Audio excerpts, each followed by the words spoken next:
Mobile ले ले बानी। पूरा टोला टोला पूरा गांव में इसे मोबाइल कौनो के झरल का झाट ना। हमरे नाम है बाबू खड़क सिंह।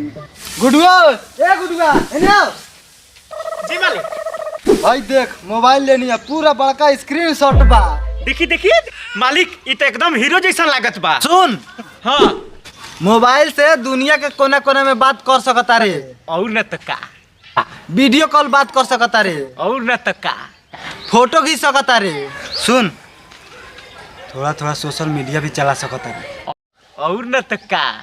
ए मलार और न तका कहली बा। बाबू साहब ये सोशल मीडिया का होखेला? बहुआ दुनिया के सबसे तेज खबरिया है। अच्छा लोग ए पर खबर डालत रहेला आ समाचार लेत देत रहेला। बाबू साहब एकदम आकाशवाणी जैसन बा का?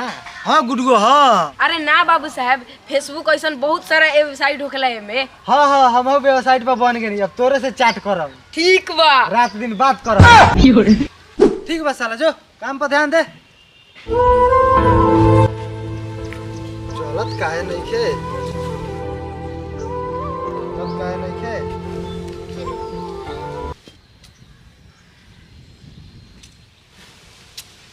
ए गुडुआ हाँ मालिक। देख तो मोबाइल चलत काहे नहीं खे? दी तो मोबाइलवा स्विच ऑफ खुलल बा है ना, तो चली का घेवड़ा। स्विच ऑफ खोले के होई। हाँ मालिक। ठीक बा दे ने। बाबू साहब पहले मोबाइलवा के स्विच ऑफ खोलल जाला, ओकरे बाद में सेटिंग करल जाला, तब चलेला।